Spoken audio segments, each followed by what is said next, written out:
Wizard's First Rule is the first fantasy novel in the Sword of Truth book series, written by author Terry Goodkind, fresh off his name change from Charlie Badrape, apparently implying that the name would prevent his books from selling, but I don't know where he'd get that idea. The main protagonist is a man named Richard Cypher, who guides people through the woods of Westland. He apparently was the son of Indiana Jones, but that's a prequel no one wants. Richard finds a woman named Kaylin and saves her life, effectively making every feminist reading this book cringe. I'm reading, fuckface. He then offers her an apple to compensate. Kaylin almost stabs him, but he screams, "It's just a prank, bro," and she lets him go. Apparently in her part of the world, some asshat went around injecting apples with cyanide. He did it just to see the looks on their faces, just like Kaylin sees every night in her dreams.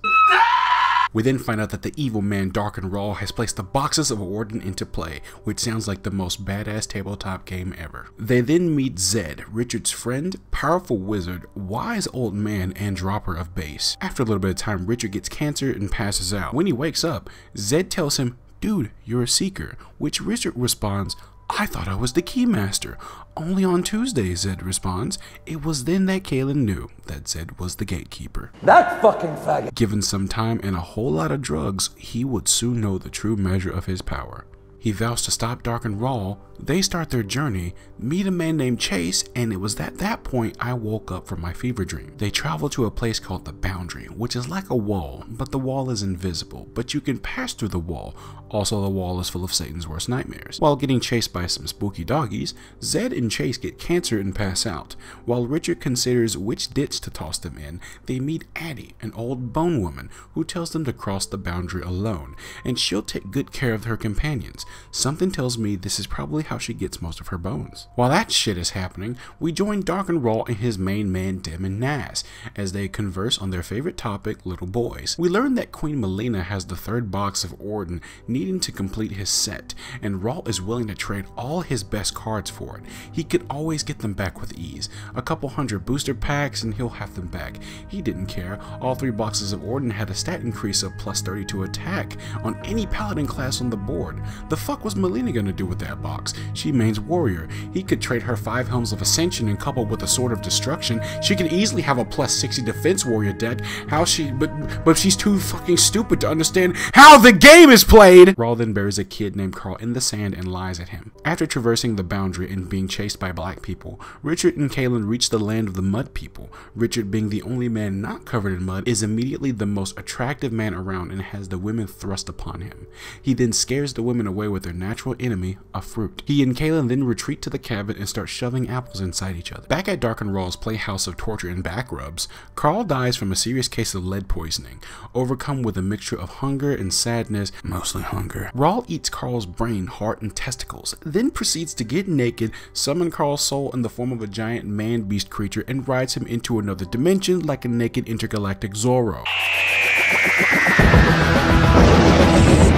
Richard and Kaylin take part in a circle jerk while Dark and Raw shows up outside. Instead of killing them inside the hut, he remembers the circle jerk treaty of 1956 and leaves them alone, but not before killing a bunch of mud people and stealing another little boy. Maybe if he didn't keep killing them and riding their souls to the Klingon homeworld, he wouldn't have to keep kidnapping them. During his mind-shattering orgasm, the spirits tell Richard to seek a Shota and they will show them the way. Finally, a story about Shotas and bone women. The sexually confused weeb inside of me is losing his collective shits. They meet Shota, who tells them that Queen Melina has the box of Orden, and Kaylin finally tells Richard that she is a confessor, which is basically the worst person to ever play Truth or Dare with. Meanwhile, at Queen Melina's castle, we meet Rachel, a poor young girl who has the worst job ever, being the best friend to a cunt, the Queen's daughter. Plot skipping aside, let's take a look at the next series of events altogether, because not only is Rachel's part the most interesting part of the first book,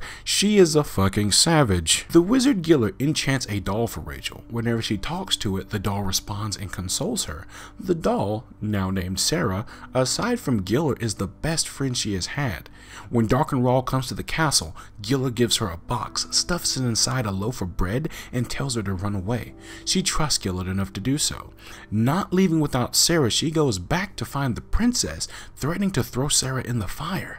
Oh no. Rachel then proceeds to threaten to set the princess on fire with her Amazon fire stick. She then locks the princess in her own closet and then taunts her by jumping on her bed. After leaving the castle, Sarah tells Rachel that Giller won't meet her and that she must get away, and that she must keep moving until winter comes. Rachel obviously doesn't want to go by herself, but Sarah consoles her by telling her that she will always be with her. Sarah then tells Rachel that Giller loves her. Sarah says she loves him too. The doll smiles, and then suddenly the castle explodes behind her. Giller sacrificed himself to save Rachel and the box. Afterwards, Sarah stops talking to Rachel. Rachel is then set on a mission. A little girl on a mission to travel and avoid everyone, not trusting anyone at all, with a stick that can make fire, no survival skills, and alone, save for an enchanted doll that can no longer talk when she's lonely. The tears are flowing like the fucking Mississippi. Now back to the boring people. Kaylin, Richard, and Zed go to the castle and look for the box. There they find Giller's remains on the wall. Zed says he died while protecting someone he loved. How does he know this? He tasted the fucking residue of a dead wizard. Go fucking figure. So they backtrack, find Chase, who saved Rachel from a monster. Rachel then gives them the third box of Orton, which was inside her loaf of bread. Oh no. Then there's something about a talking dog who used to be a man accused of being a pedophile. I don't know, I was pretty high at the time. Later on, Richard is captured by a Mord Sith. Think a dominatrix, but instead of a whip, she shoves a magical pain stone up your ass. After a long time of pseudo-sexual torture, the likes of which I can only hope for, the Mord Sith shows Richard off to the Queen Melina. She then lets the princess torture Richard some. Finally seeing someone his own size, Richard kicks the princess in the jaw, causing her to bite her own tongue off. Luckily, this is the Mord Sith's fetish, and she chooses Richard as a mate and promises to fuck him to death. The lucky prick. Let's rush to the next part, okay? Richard meets Rawl. Dun dun dun, and gets turned into a Rawl lookalike. While this would make the best sitcom ever, Rawl releases Richard from the control of the Mord Sith, who he goes back to and kills tenderly. Off to figure out if he is Nick Cage or John Travolta in this face-off rip, he finds a dragon and helps find her egg. They become the bestest of buddies. Meanwhile, the other main character who we forgot about, Kaylin, goes into a blood rage called the Kandar, which I believe is just a fantasy version of the monthlies. She puts Richard under her control, thinking he was dark and Rawl, but Rawl shows up out of the corner like it was a shitty episode of Punk'd. Rawl then threatens the controlled Richard to tell him which box to open because Richard was the only one who had the limited edition strategy guide, and he ate it to consume its powers. Richard tricks Rawl into opening the wrong box. Rawl tries to compensate by rolling for defense. He rolls a 4, which was enough, but that activated Richard's trap card, causing his defense rating to drop. Stone Soldier attacked the moon.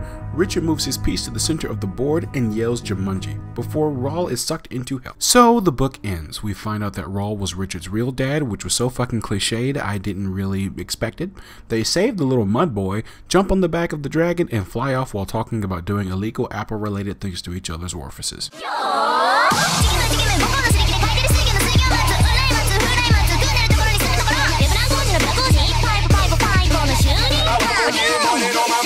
Finally seeing someone his own size, Richard kicks the princess in the jaw,